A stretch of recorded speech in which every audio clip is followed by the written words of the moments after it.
Саламатсыздар ма, студенттер? Бүгінгі металлургиялық үрдістік физика химия пәні бойынша 5-ші дәріс. Дәріс тақырыбы термодинамиканың екінші бастамасының фазалық түрленуіне қолдануы. Мақсаты бұл дәрісте бу қысымының және де оны бу серпімділігі деп атауға болатын температураға тәуелділігін шығарады. Клаузис-клойперон теңдігі аналитикалық және графикалық талданылады. Клаузис-клойперон теңдеуінің жалпы таңдауы келтіріледі. Жоспар бойынша бүгін біз негізгі түсініктерді қараймыз. Бу қысымының температураға тәуелділігін шығару, Клаузис-клойперонның теңдеуінің аналитикалық талдауы, Клаузис-клойперонның теңдеуінің графикалық талдауы, Клаузис-клойперонның теңдеуінің жалпы талдауы. Қолданылатын кілт сөздер қайнау, булану, қату, температура, Клаузис-клойпероны теңдеуі. Негізгі түсініктерге келетін болсақ, екінші бастаманың фазалық түрленуіне қолданылуын қайнау үрдісі мысалында қарастырайық. Қайнау деп қаныққан будың қысымы сыртқы қысымға тең болғанда сұйықтықтың барлық көлемі бойынша булану үрдісі айтады. Булану бұл жүйенің бетінен газдандыру үрдісі. Қайнау температурасы деп қаныққан будың қысымы сыртқы қысымға тең болғандағы температураны айтады. Қату температурасы деп сұйық және қатты фазалар үстіндегі қысым бірдей болғанда температураны айтады. Бу қысымының температураға тәуелділігін шығару. Екінші бастамаға сәйкес фазалық түрленулер кезіндегі термодинамикалық тепе-теңдік былай анықталады. Қайнау кезінде Гельмгольц энергиясы нөлге тең. Егер Гельмгольц энергиясы газ тәріздес болғанда, газден сұйықтық кезіндегі Гельмгольц өзгерісіне тең. Егер Гибс энергиясы сипаттамалық функцияны сияқты келесі параметрлерге тәуелділігін ескертсек, ол кезде мына тұжырымдамадан шыққан кезде мынандай нақты қорытынды формулаға келеді. Қысымның өзгерісі температураға бөлінеді. Қайнау лямбдасы мынадай температура қысым менен айырмасына бөлінеді. Клаузис-клойперонның бірінші дифференциалды теңдеуі деп осы теңдеулерді айтамыз. Қайнау үрдісіне ұқсас Клаузис-клойперонның теңдеуі барлық фазалық түрлену үшін қолдануға болады. Клаузис-клойперонның вазгонка үшін дейміз ғой, вазгонка қатты денеден бірден бу шығарады. Клаузис-клойперонның бірінші дифференциалды теңдеуінің қолдануы қысымның температураға тәуелділігі күрделі сипатқа екенін көрсетеді. Бұндағы тәуелділік қысым координатасында қисық сызықты болады және ол жылулық түрленудің жоғарылауымен артады да жылулық түрленудің төмендеуімен кемейді. Вазгонка үшін жаңа айттық қой, қаттыдан бу болады.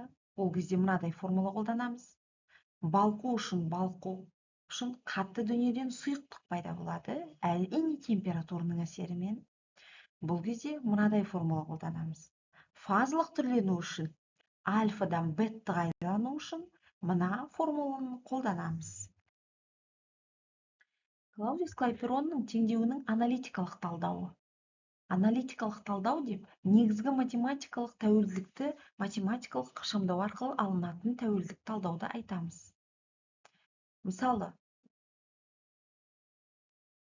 қысымның өзгерісін температураның өзгерісіне бөлу арқылы лямбда қайнау, температура, қысым бу мен сұйықтың айырмасы арқылы. Сұйықтық қоршаған ортада боланған кезде, будың қысымы, бу тұрақты және бу сұйықтықтың қысымынан будың қысымы үлкен болады. Сондықтан сұйықтықтың көлемін ескермеуге болады. Мына формула шығады. Екінші формула, бірінші формуладан кейін екінші формула шығады. Екіден иді қойып және екі заттың температураға бөлгенде Клаузис-клойперонның екінші дифференциалды теңдеуі шығады. Бұл жерде альфа бетта арқылы кетеді. Одан кейін Клаузис-Клайперонның бірінші интегралды теңдеуі шығады. Бұл теңдеу міне қорытындысы 6-шы формула болып кетеді. Логарифм арқылы. Клаузис-Клайперонның бірінші интегралды теңдеуін талдайық. Белгісі жылу эффектісін табу үшін білу керек. Міне жылу эффектісінің табамыз. Қысым, температура. Теңдеу температуралардың кішкене интервалында қолданылады. Демек, жылу эффектісі температураға тәуелсіз шартын қарастырайық. Клаузис-Клайперонның теңдеуінің аналитикалық талдауы лямбда температураға тәуелсіз шартты кезінде теңдеу анықтаған интеграл алайық. Міне интегралды формуласы. Одан Клаузис-Клайперонның екінші интегралды теңдеуі шығады. Теңдеудің талдауы бұл O тең kx плюс b түрінде түзудің теңдеудің екенін көрсетеді. Міне Клаузис-Клайперонның теңдеуі келеді. Оған график құрамыз. Бір жағында қысым, бір жағында температура. Екі тәжірибелік берілгендер бойынша график тұрғызуға болады. Графиктерден келесіде анықтауға болады. Интегралды тұрақтысын. Жетінші теңдеу бойынша жылу эффектісінің мәні берілген бойынша кез келген белгісіз температураны интерполяция мен экстраполяция жолымен берілген температура бойынша кез келген белгісіз қысымды интерполяция деп тәжірибелік мәліметтер арасында зерттеулер үрдісін айтамыз. Экстраполяция деп тәжірибелік мәліметтер шектерінен тыс зерттеулер үрдісін айтамыз. Клаузис-Клайперонның теңдеуінің жалпы талдануы. Жалпы талдану формасы, міне қараңыздар. Дифференциалды формада қысымның логарифмі және өзгерісі температураның өзгерісіне бөлініп, лямбда бөлінген rt квадрат. Бұл жерде интегральный формуласы қарастырылған. Бұл бірінші теңдеуді интегралдау арқылы анықталмаған интеграл жазамыз. Міне интеграл арқылы d ln p-ның теңдеуін шешеміз интеграл арқылы. Төртінші формула. Бесінші формула ln p-ның өзін табамыз. Бұл бесінші теңдеу Клаузис-Клайперонның ашылған интегралды теңдеуі. Бұл теңдеуді шешу үшін келесілерді білу қажет. Лямбда 0. Лямбда 0-дің анықтамасы керек. Дельта С тең F от T анықтамасы қажет. И неге тең? Интегралдау тұрақтысын табу үшін бір температурада қысымды жабу жеткіліксіз.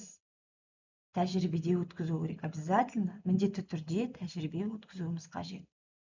Термодинамиканың бірінші, екі принциптерін оқу тәжірибесіз фазалық ауысудың толық термодинамикалық талдауын жүргізуге мүмкіндік бермейді.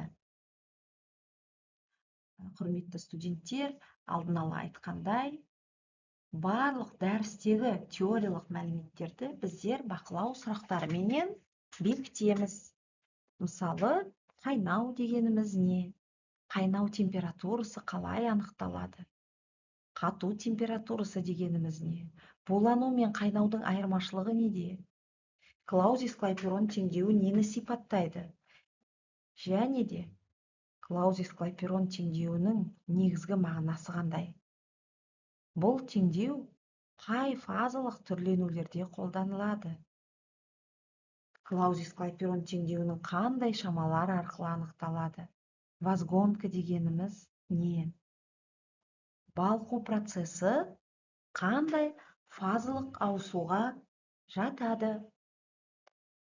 Интерполяция дегеніміз не? Экстраполяция дегеніміз не? Клаузис-Клайперон теңдеуінің графигі қандай түрге ие? Графиктен қандай шамалар анықталуы мүмкін? Неліктен термодинамикалық талдау тәжірибені қажет етеді?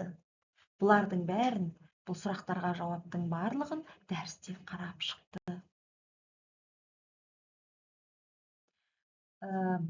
Қосымша мәліметтер керек болса, студенттер, мына әдебиеттер тізімі беріліп тұр. Бұл әдебиеттер тізімде барлық мәлімет толық қамтылған. Назар аударып тыңдағандарыңызға рахмет. Сау болыңыздар.